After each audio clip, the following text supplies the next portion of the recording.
क्या है? तेलंगाना के अब्दुल समद और उसकी तलाकशुदा पत्नी से जुड़ा हुआ दरअसल ये पूरा मामला है।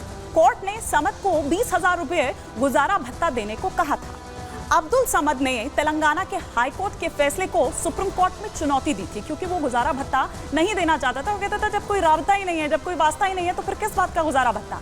दलील क्या दी गई ये अब आपको बताते हैं। दलील ये कि मुस्लिम महिला को सीआरपीसी की धारा 125 के तहत याचिका दायर करने का हक नहीं है। मुस्लिम महिला को अधिनियम 1986 के प्रावधानों के तहत ही चलना होगा। मुस्लिम महिला को अधिनियम 1986 के प्रावधानों के तहत चलना होगा। ये वो तमाम जो दलील है वो दरअसल रखी गई। लेकिन अब जब ये फैसला आया है, सुप्रीम कोर्ट ने बड़ी टिप्पणियां भी इस पर की है। ऐसे में जो मुस्लिम महिलाएं हैं वो इसे किस तरीके से देख रही हैं, हम उनसे समझने की कोशिश करते हैं। हमारे दो सहयोगी इस वक्त हमारे साथ जुड़ चुके हैं। राघवेंद्र हमारे साथ लखनऊ से जुड़ चुके हैं और साथ ही साथ सत्य विजय हमारे साथ इस वक्त जुड़ चुके हैं। सबसे पहले मैं सत्य विजय आप ही का यहाँ पर रुख करना चाहूंगी कि क्या कुछ रिएक्शंस वहां पर आपने उन लोगों से बात की, या कुछ महिलाएं अगर आपके साथ हैं वो इस फैसले को किस तरह से देख रही हैं?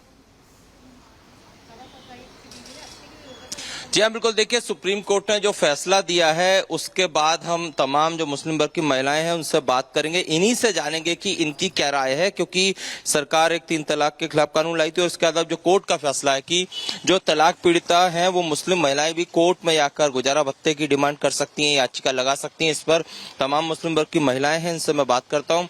बाजी, आप बताइए, जो कोर्ट का फैसला है कि आपको गुजारा भत्ता लेने का हक है, इस पर आप क्या कहेंगी? अब तो ये हक है, अब निकाला है कानून ने। हम कानून से जो कोर्ट ने फैसला निकाला उससे बहुत ज्यादा हम लोग खुश है, सभी महिलाएं, मुस्लिम महिलाएं। लेकिन पहले नहीं था ऐसे, पहले बहुत ज्यादा दिक्कत थी, परेशानी थी। तालाक दे के आदमी बेफिक्र हो जाता था कि हमने अब हमें कोई काम ही नहीं करना है। लेकिन अब उन पे ये बड़ी जवाबदारी आ गई कि अगर बेटा तुम तालाक देने से पहले ये बात सोच लो कि हमें आगे करना क्या है। तो अब वो तालाक देने में डरेगा भी इस बात के लिए, कम से कम, क्योंकि उसे जिंदगी भर खर्चा दे रहा है। चाहे हम अपने घर मायके बैठे हो या हम कहीं और भी काम कर रहा, कोई इसके खर्चे से हमें खर्चा पूरा नहीं होगी, जिंदगी पूरी नहीं करेगा वो। ये बहुत अच्छा कोर्ट का फैसला है, बहुत अच्छा कोर्ट का फैसला है और इस फैसले से, कोर्ट के फैसले से हम सब बहुत खुश है। आप बताइए क्या कहेंगे? मैं भी बहुत खुश हूँ इस फैसले से कि मतलब जो कोर्ट ने फैसला लिया है उस हिसाब से। अच्छा जी, मतलब अब आप गुजारा भत्ता की डिमांड कर सकते हैं? जी जी बिल्कुल। कहीं ना कहीं तलाक देने की जो प्रवृत्ति है वो भी कम होगी? जी जी बिल्कुल होगी। अच्छा, आप बताइए क्या कहेंगी, कोर्ट ने जिस तरह से फैसला दिया है इसको लेकर? मैं बहुत खुश हूँ तलाक के मसले से और ये कोर्ट के मसले से। मैं तो ये चाहती हूँ हर बहनों को इसका सुकून मिले और तलाक नहीं हो इन बच्चियों की, इतना चाहती हूँ। अगर हो जाता है, कोई दे देता है, पहले जो केस आए हैं उसमें गुजारा भत्ता के लिए अब आप कोर्ट का दरवाजा खटखटा सकते हैं? साहब, पहले मैं अपने ऊपर से ले लेती हूँ। मेरी आज लड़की 18 साल की हो गई है। जब मेरी तालाक हुई थी तो मेरी बच्ची को 7 महीने के लिए दुनिया में काम करती फिर रही थी। जब कोई सहारा नहीं था, ना माँ बनती सहारा, ना ससुराल वाले सहारा बनते। इसलिए मैं बहुत अच्छी हूँ और खुश हैं। इसलिए है ना, बता कोर्ट ने हमारे लिए कुछ अच्छा सोचा। ठीक है, अच्छा फैसला लिया। आप कुछ कहना चाहेंगे? हाँ जी, बहुत अच्छा फैसला है। अच्छा फैसला है। तो देखिए, ये तमाम मुस्लिम वर्ग की महिलाएं, इनकी राय आपने सुनी। सबका ये कहना है कि कोर्ट का ये अच्छा फैसला है और इससे कहीं ना कहीं जो तलाक देने की प्रवृत्ति है उसमें भी कहना चाहिए रोक लगेगी, क्योंकि अब जो तलाक देने वाला शौहर है, जो पति है, उसे मालूम है कि उसे जिंदगी और गुजारा भत्ता देना होगा। तो इस फैसले का सभी यहाँ पर स्वागत करते दिख रहे हैं। व्यापक असर होगा और सभी मुस्लिम महिलाएं जो हैं वो खुश हैं। फिर कुछ मौलानाओं को क्यों इतनी दिक्कत हो रही है? अब यहाँ पर हम आपको 2 मौलानाओं की बात सुनाते हैं, वो क्या कुछ कह रहे हैं। एक मौलाना शहाबुद्दीन रिजवी है, वो कुछ और कहते हैं। वो ये कहते हैं, क्योंकि वहां शरीयत का भी हवाला दिया जा रहा है। अब दूसरे मौलाना क्या कुछ कह रहे हैं, पहले आप इन दोनों की बात सुनिए, फिर उसके बाद बात को आगे बढ़ाएंगे। शरीयत इस्लामिया ने भी इसका निज़ाम बनाया है और शौहर के ऊपर जिम्मेदारी आयद की है कि वो अपनी मुतल्लका बीवी का खर्चा दे जब तक कि उसका दूसरा निकाह नहीं हो जाता। और यही बात सुप्रीम कोर्ट ने कही है। तो इसमें मुस्लिम पर्सनल लॉ के कानून में और सुप्रीम कोर्ट में कहीं कोई फ़र्क या तज़ाद नज़र नहीं आता है। जब तक कि वो दूसरी शादी न कर ले या जब तक वो हयात से है, जब तक मर न जाए, शौहर से मेंटेनेंस लेना, ये इस्लामिक शरिया के ख़िलाफ़ है। ये इस्लाम में ऐसा सिस्टम नहीं है और ये इससे एक मर्दों पर एक और ज़्यादा एक ज्यादती होगी। मौलाना कासमी साहब, और जो इतने सालों से आप महिलाओं पर ज्यादती करते हुए नजर आ रहे हैं, उसका जवाब कौन देगा? मौलाना साहब, ये भी तो जवाब दीजिए। या आपको दिक्कत हो रही है कि सुप्रीम कोर्ट ने कैसे बेटियों की बात कर दी, उनके हक की बात कर दी, और ये देश संविधान से चलता है, शरिया से नहीं चलता है? उसकी आड़ में आप ये कह रहे हैं कि शरिया से ही चलेगा, आप उसमें दखल कर रहे हैं। ये किस तरह की बात है?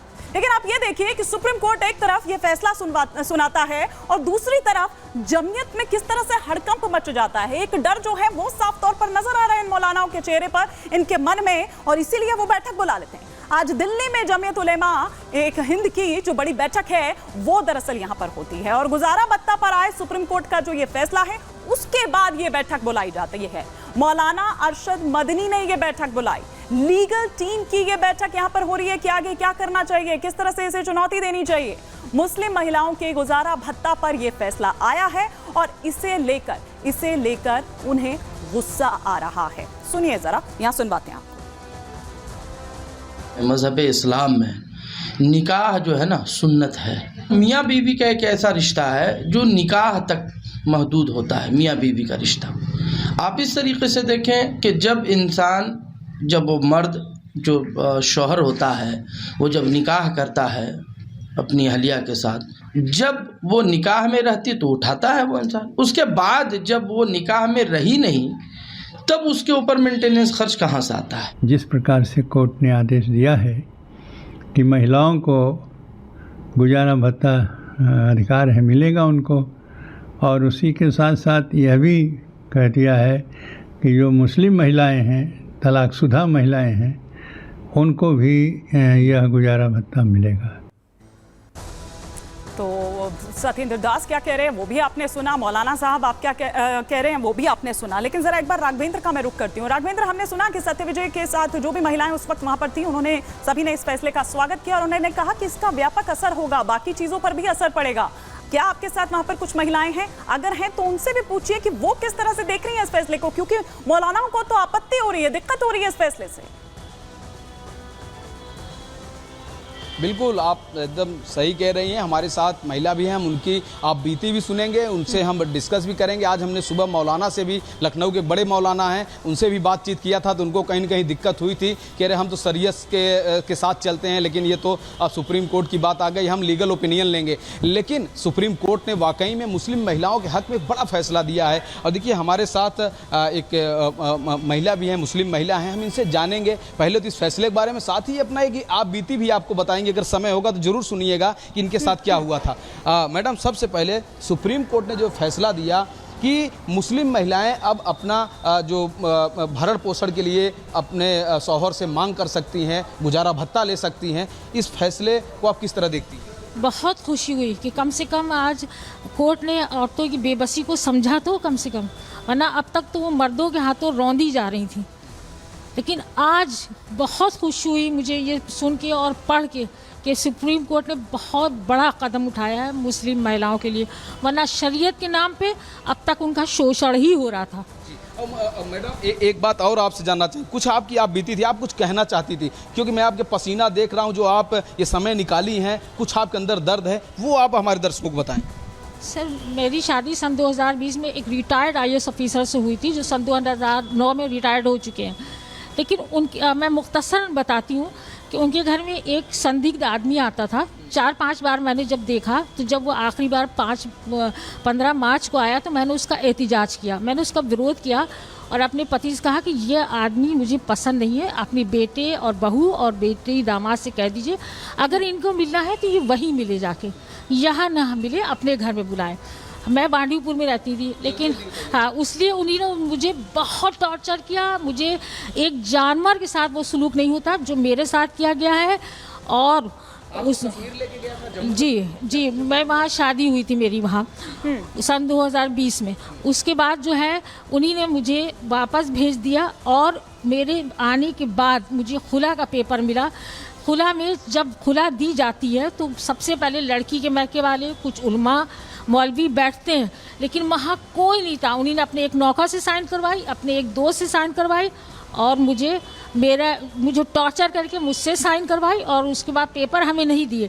जब मैं अपने घर आ गई तब मुझे उन्हीं ने खुला के पेपर बजरिए डाल दिए। ये बता रही है राघवेंद्र कि शरीयत की आड़ में मतलब आप कुछ भी करेंगे और बार बार शरीयत का हवाला देते रहेंगे। फिलहाल शुक्रिया राघवेंद्र आपका भी और जो महिला आपके साथ जुड़ी उनका भी।